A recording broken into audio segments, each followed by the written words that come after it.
Unti-unti nang bumabalik sa normal ang pamumuhay sa Pakistan-administered Kashmir. Ito ay matapos magkasundo ang Pakistan at India na itigil muna ang kanilang labanan. Sa kabila nito, duda pa rin ang ilang mga residente kung tatagal ba ang nasabing ceasefire. Si Bernard Gonzaga para sa report. Nagpakita ng pansamantalang senyales ng normalidad ang border town ng Chakothy. Ang bayang ito ang dahilan ng palitan ng pag-atake sa pagitan ng India at Pakistan. Matapos ang anunsyo ng ceasefire, bumalik ang mga may-ari ng mga tindahan upang tingnan ang damage sa kanilang mga negosyo at upang magbukas na muli.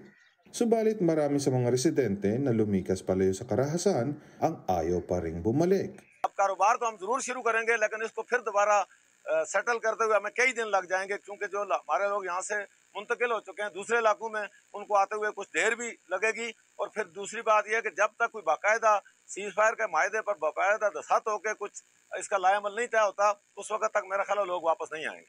Nagkasundo man ang nuclear-armed neighbors na tigilan ang cross-border firing sa Kashmir para sa locals, hindi sapat ang pansamantalang ceasefire.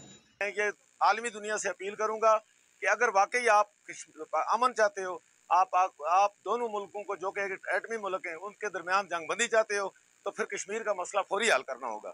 बसूरत दीगर ये अमन चंद दिन के लिए तो हो सकता है लेकिन मुस्तकिल नहीं हो सकता और कश्मीरी इसके मुतमल नहीं हो सकते. आप कश्मीरियों के साथ बार बार ये धोखा न किया जाए बल्कि जितना जल्दी मुमकिन हो कश्मीर का मसला हल किया जाए अगर आप अमन चाहते हो. ਅਸੀਂ ਇਹ ਚਾਹੁੰਦੇ ਹਾਂ ਕਿ ਸਾਡਾ ਕਸ਼ਮੀਰ ਦਾ ਮਸਲਾ ਹੱਲ ਹੋ. ਕਸ਼ਮੀਰ ਯੂੰ ਕਿ ਤੂੰ ਜਾਂ ਕਸ਼ਮੀਰ ਦਾ ਕੋਈ ਗੱਲ ਨਹੀਂ ਹੋ ਰਹੀ. ਕਸ਼ਮੀਰ ਦਾ ਮਸਲਾ ਜਦ ਤੱਕ ਹੱਲ ਨਹੀਂ ਹੁੰਦਾ ਇਹ ਅਸਤੀ ਅਪੀਲ ਹੈ ਤਾਂ ਅਸਾਂ ਲੋਕਾਂ ਦਾ ਆਰਾਮ ਹੋ ਸੀ ਔਰ ਅਸੋਂ ਸਭ ਤੋਂ ਪਹਿਲੇ ਕਸ਼ਮੀਰ ਉਸ ਤੋਂ ਬਾਅਦ ਕਿਉਂਕਿ ਅਸਤੀ ਆਦੀ ਬਰਾਦਰਾਂ ਉਸ ਕਸ਼ਮੀਰ ਦੇ ਅੰਦਰ ਉੱਥਾ ਉਹ ਵੀ ਮਾਰਾ ਖਾਣਾ ਸੀ ਕਿਉਂਕਿ ਮਸਲਾ ਕਸ਼ਮੀਰ ਬਹੁਤ ਜ਼ਰੂਰੀ ਹੈ. Ang ceasefire noong Sabado ay pansamantalang pagtigil ng labanan na nagsimula noong Miyerkules 2 linggo matapos mapatay ang 26 na katao sa pag-atake na tumarget sa Hindus sa Pahalgam sa Indian-administered Kashmir. Bernard Gonzaga para sa Mata ng Agila International. Trusted, connected, on point.